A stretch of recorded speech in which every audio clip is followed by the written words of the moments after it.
What's up? I actually have something I want to share with you guys out there using this Bible as the reference.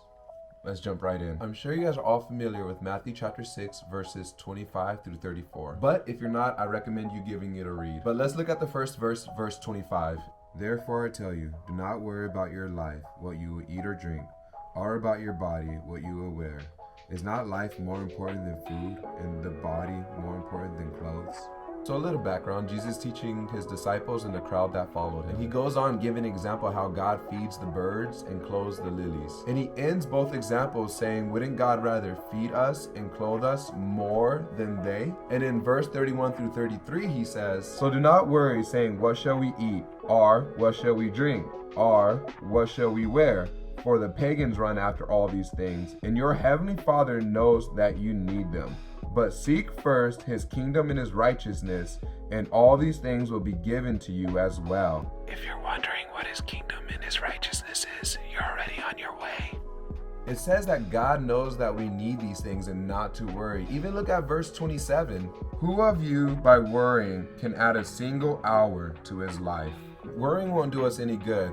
But let's see what worrying actually gets us. This is an extreme example, but a really good example of what happens when we worry and when we doubt. If we look at Deuteronomy chapter 6, verses 19 through 46, I'm not going to go through the whole thing. I'm trying to make this a short video, but I will sum it up for you guys. God leads his people, the Israelites, through the desert to the promised land, a land that he promised that he would give to them.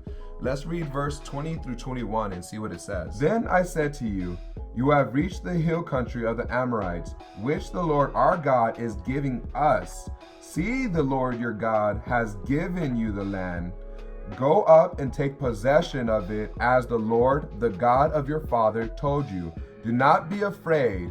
Do not be discouraged. So God said it was theirs already, but instead they worried. And that first worry was them sending the 12 spies, which caused them not to even want to fight. Verse 26 through 27. But you were unwilling to go up, and you rebelled against the command of the Lord your God.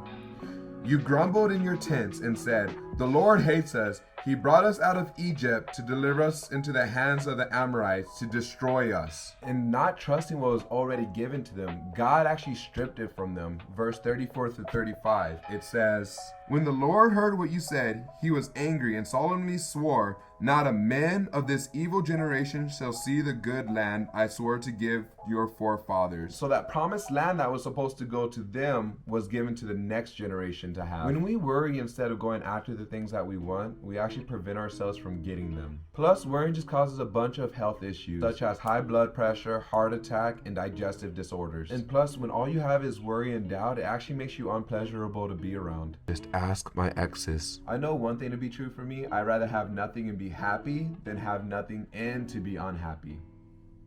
Alright, thank you so much for watching, you guys. Don't forget to comment, like, and subscribe. Follow me on Instagram. It's DE_Johnson, JOHNSON 143. Alright, take care.